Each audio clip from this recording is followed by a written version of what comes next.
yeah. How many times have you been on an airplane and someone asks you, what do you do for a living? And you have to make that decision where you say something vague and general that scares them, or you just straight up lie and say you work for AAA. Yeah. And I'd say I'm an accountant. Yeah. No one wants to talk accounts, right? Yeah. Yeah. Unless it's April, and then they're like, oh, don't get me started. Can I have your card, actually? No, I can't say how many times, like, when my friends are introducing me to, like, their friends. They're like, oh, this is George. He's, like, a rape expert. And I was like, hey, you gotta say prevention, bro. You gotta say rape prevention expert, right? But, like, those are, like, the common goofball moments that, like, kind of we always carry around with us.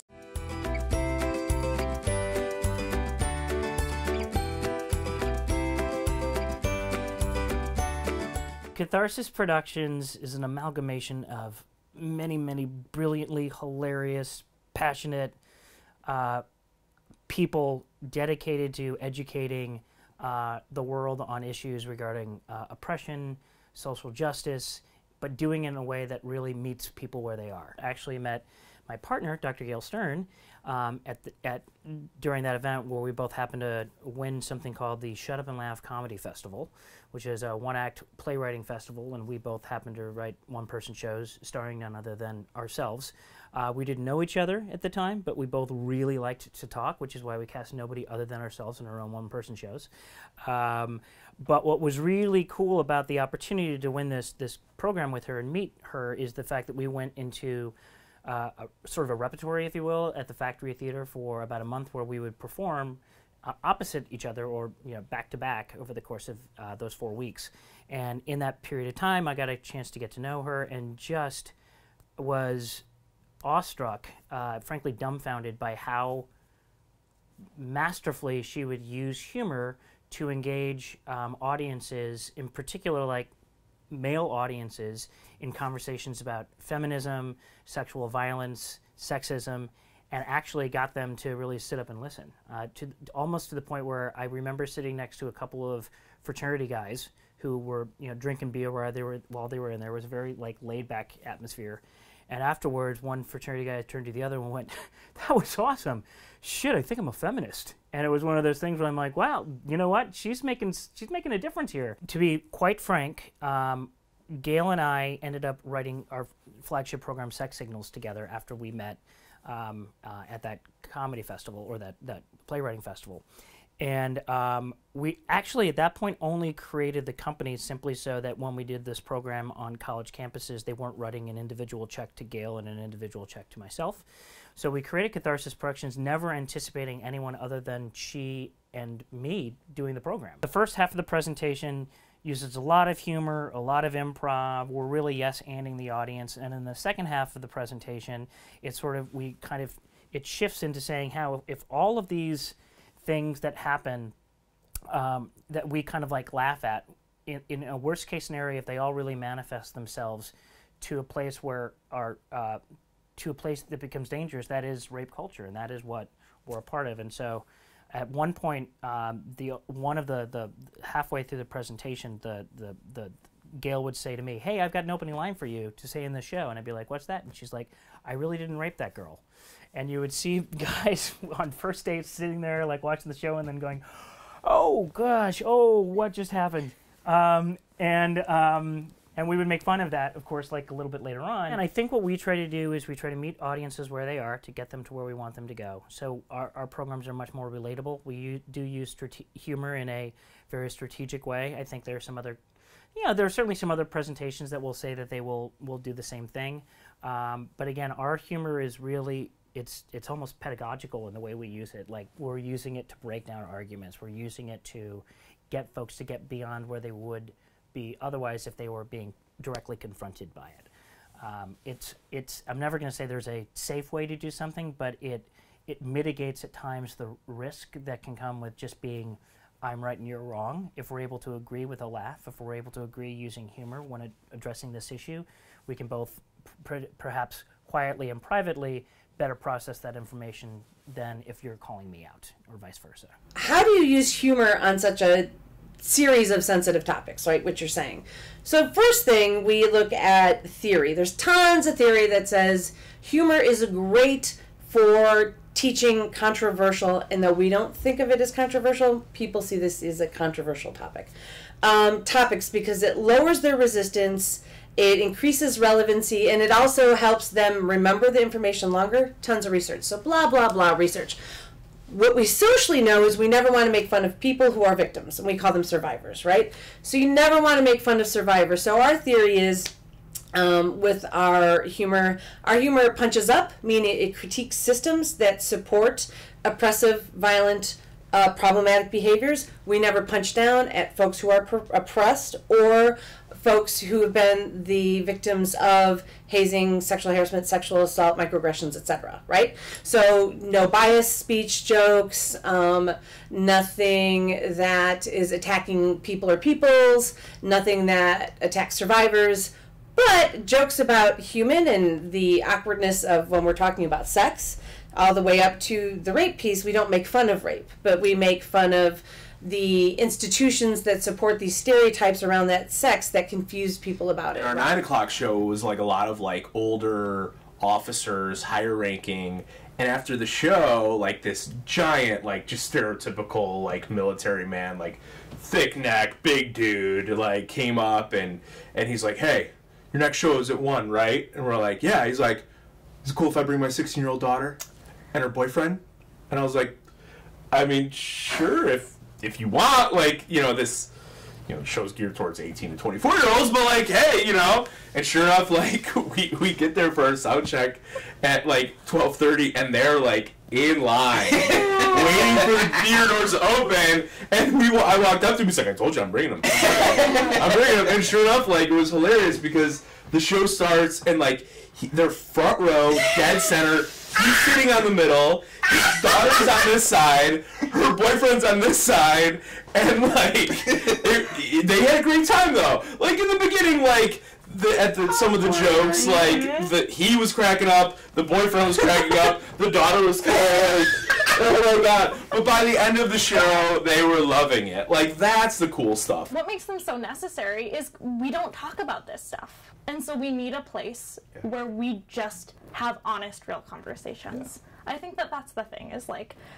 people want to talk about this stuff. It's clear because when we go out and we tell people what we do, people immediately are like, "Okay, wait, so I have this question. Please explain this thing to me," or things like that. And so it's clear that there's this hunger, and we need a platform in which to do it. A platform where it's safe to ask questions, where it's safe to admit that we don't understand everything, but we have this hunger to make sure that everyone in our culture feels safe and feels taken care of, and like, how do we move the needle so that we are in the place where everyone knows that people have their back, you know, and that they can feel supported by their community. I think the fun of us versus other folks sometimes is that we don't shy away from the conversation, that we create that safe environment for everybody to say it, whether you're coming from a place of ignorance or you're coming from a place of, "I need to say this." Say it, get it out there, because this is the group of people that you're going to interact with. At the end of the program, the two of us or one of us who's leading the program is leaving. We're getting on an airplane. You guys, we're just there to facilitate this discussion, to plant the seeds so that you guys can be the ones to grow that plant of truth, of experiences that we're not going to be there to share with you. So it's really important for people to speak, and if they don't speak in those programs, it's never going to get discussed. Yes, because my favorite part of the programs is when we're done and like I watch the audience walking away and I hear all the like little conversations that people are having with their friends, because that's how I know that we've really done our job, is because like if we've started conversations that they're going to have, then we've truly been successful. We call it the Force of Awesome Institute, which is a training for folks that do this work to teach them to create more effective and more powerful curriculums so they can take it to their home communities and pass that on. So your question, though, is how do we do that in these one-shot programs where we come in and we're like, "Hey, we're sex signals," and then goodbye, good luck, right? So we do that by having facilitated dialogue. We don't talk at them, we talk with them. We never assume we're coming into a space where people have no idea about this. We also always assume We're not part of that culture, so they're going to have understandings about this that they have to share with us. So it's a dialogue, right? The fancy word for it is dialogical education, not didactic. And didactic is, as you know, lecture, blah, blah, blah. So we do dialogical education. First, that starts a conversation. And that conversation involves things like helping them figure out how to spot this stuff. So that's one tool we give them. Sometimes we don't even spot this stuff as a problem. For example, people use the word slut all the time and never think about it as potentially being connected to the continuum of sexual violence. It is. But it's become so normative, so we have a conversation that doesn't shame anybody for using that word. Everybody in the world practically, well, the Western world, has probably used that word, right? So we have a conversation about that, giving them tools to spot problems they didn't think were problems. And then as we go down the conversation, we get to the point like, so then what do you do with that? So then we have a conversation that says, okay, so let's say somebody says XYZ. How are you going to respond?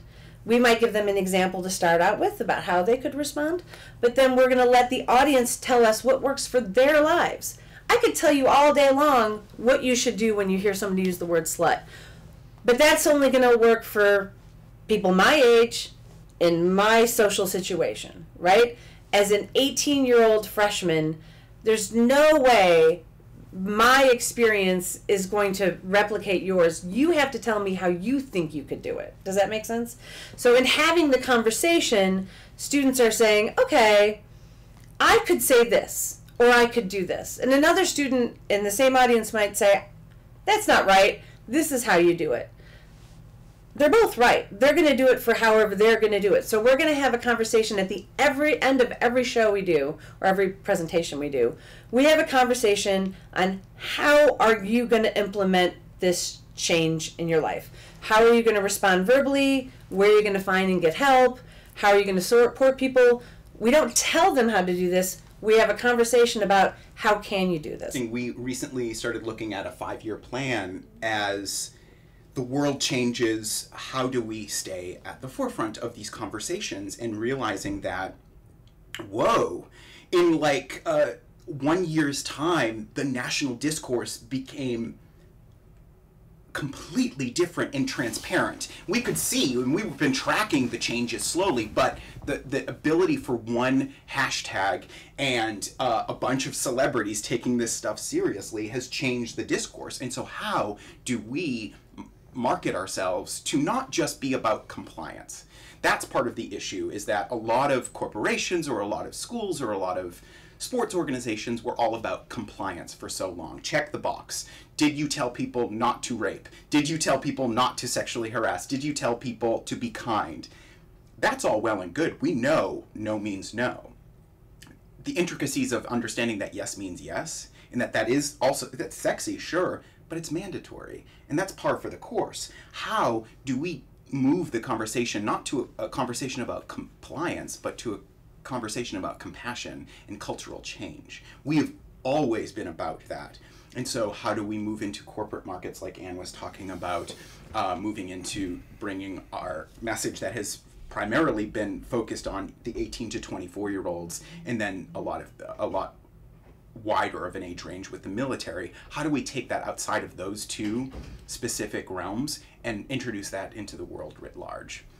So that's an interesting move that I'm so excited to be part of here at the company as a senior educator, training new folks. How do we continue to bring this messaging to larger audiences? We have a tough job talking about sexual assault and racism and homophobia, and like it gets really, really hard to talk about that all the time. I mean, I've been doing this for almost 10 years, and like that's been my life for 10 years, always talking about this stuff, right? So what's great when you come to an office like this is we kind of really build each other up, right? Yeah, we still talk about sports, and like the Oscars are on Sunday. Who do you think's gonna win, right? But like at the same time, like there is this like unspoken like, hey, we're all on the same team, and what we're doing is really badass, and we're like changing the world.